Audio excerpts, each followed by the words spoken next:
जैसे ही छोटे भाई ने कृष्ण का नाम लिया तो रुकम खड़ा हो गया उस सभा के अंदर और उसने तलवार निकाल ली। तलवार खींच करके बोला, अगर किसी ने भी कृष्ण का नाम लिया तो उसका सिर धड़ से जुदा कर। क्यों?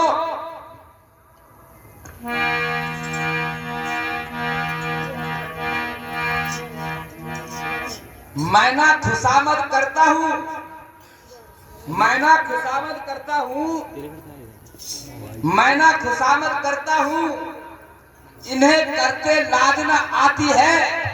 इन महाराज की हस्ती को ग्वाले की हस्ती। जब उस ग्वाले का नाम लिया इसने तो पिताजी ने कोई जवाब नहीं दिया।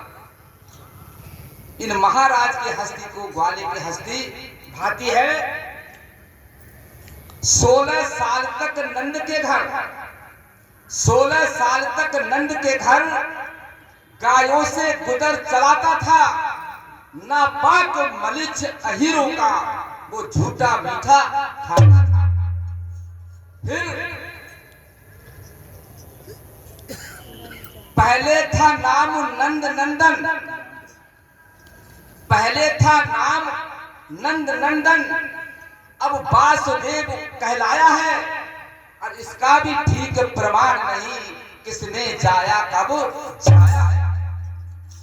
ऐसे अनजाने लड़के को हम अपनी बहन ब्याह डालें, उसकी थोड़ी सी प्रभुताई कर हम अपनी नाक। देखिए, रुकम ने कहा कि ये शादी हरगिज नहीं हो सकती। शादी होगी तो शिशुपाल के साथ होगी। अब देखिए यहां पर कितना अनर्थ है। जो शिशुपाल था वो रुकम का सगा साला था। अपनी बहन को सगे बहन की सगे साले के साथ भी शादी कर रहा है। ये चीज कहां तक उचित थी? लेकिन शिशुपाल के सामने कोई बोलता नहीं था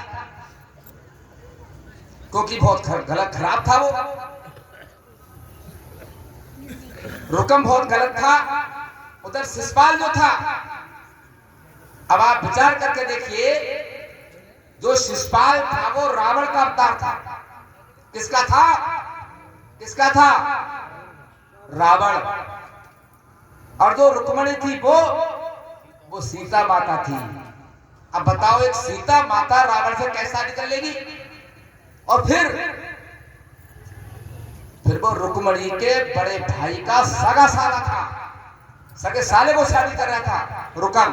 तो देखिए,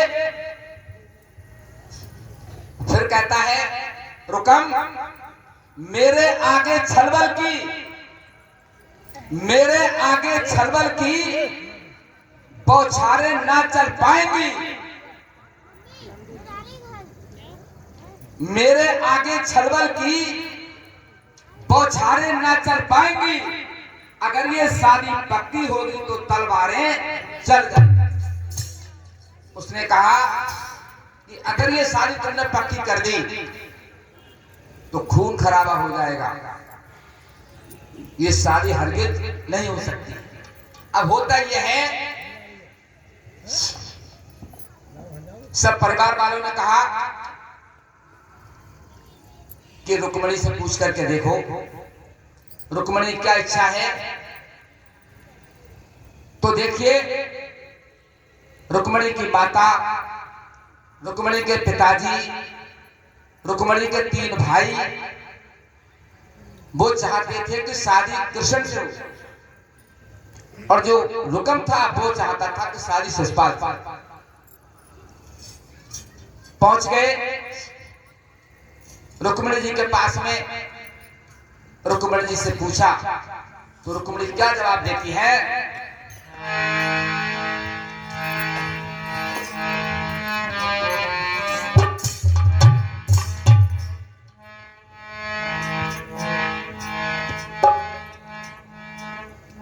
जब उनसे पूछा, बेटा इस तरह की बात है तुम्हारा भाई तुम्हारी शादी शिशुपाल के साथ करना चाहता है और अब वो शादी पक्की करने के लिए जा रहा है। तो देखिए माता ने क्या जवाब दिया।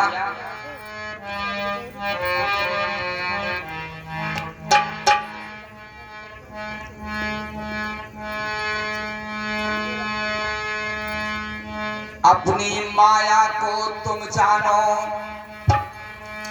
मैंने तो धारणा धारी है, या तो रुक्मिणी कृष्ण की है।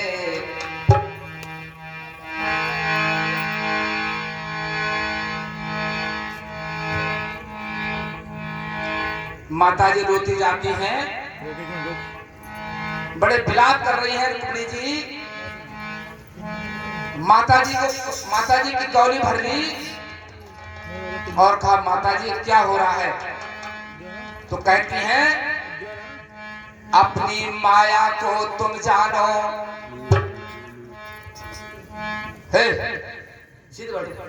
डिस्टर्ब मत करो, जानो मैंने तो धारणा धारी है, या तो रुक्मिणी कृष्ण की है, नहीं रहे जन्म भर तुम्हारी है।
वृंदावन बिहारी लाल की, बोलिए सच्चिदानंद भगवान की। देखिए जब माता से ये पूछा गया, अब जो है रुकम चला गया कहा? चंदेली शिषपाल के पास शादी पक्की करने के लिए। अब इधर रुक्मणी कह रही है आडंबर नहीं चाहती हूं, मैं वैभव दल की उपासी हूं, तन मन से और प्राणों से मैं श्री कृष्णचंद्र की। अगर वो मुझे बरने आया तो जहर खाए मर जाऊंगी, अथवा शादी से पहले ही बर्बादी कर। तो उधर वो शादी पक्की करने के लिए गया रुकम। अब इधर क्या काम करती हैं? अरे मैं भी अपने श्याम को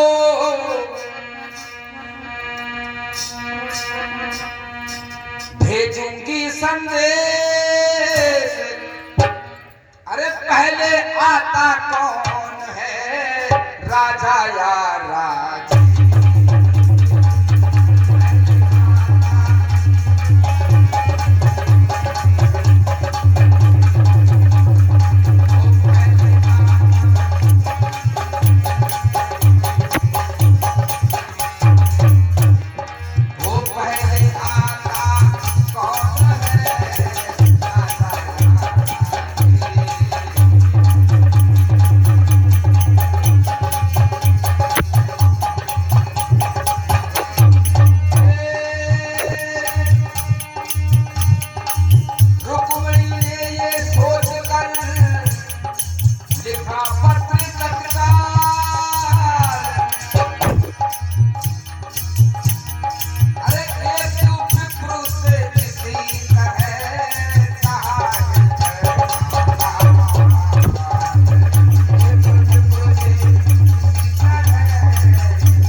मैं भी अपने श्याम को भेजूंगी संदेश, पहले आता कौन है राजा या रंजीश। ऐसा विचार करके माताजी ने क्या काम किया? एक चिट्ठी लिखी। चिट्ठी लिखी और एक ब्राह्मण को बुलवाया, चुपके से, किसी को पता ना चले। अब होता यह है, ब्राह्मण आता है, रुक्मणी जी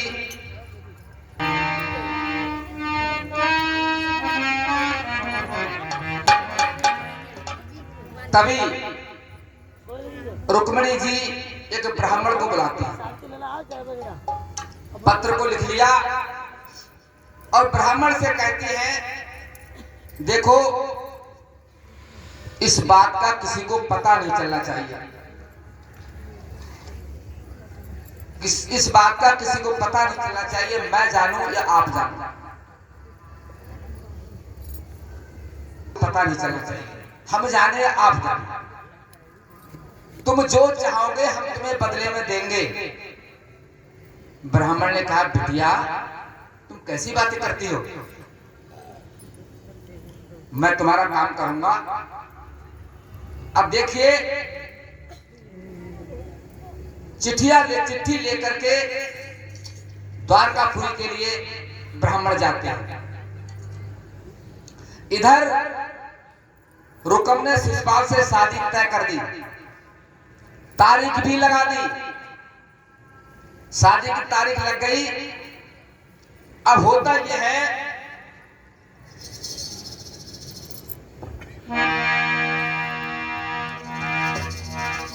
अब रुक्मणी बेचारी बहुत रो रही है। क्या होता है जब रो रही है,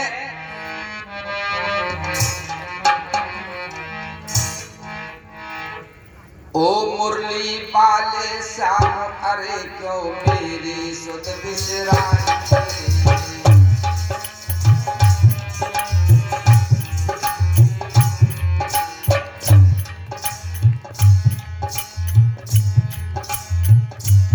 शादी का समय आ गया और देखिए शिषपाल बारात लेकर आ गया, पहले ही 2-3 दिन पहले आ गया।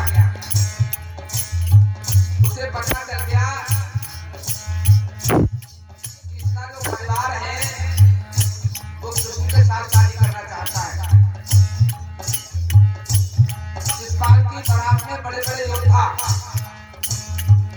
जरा शिष्य जैसे आए थे बारात में।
देखिए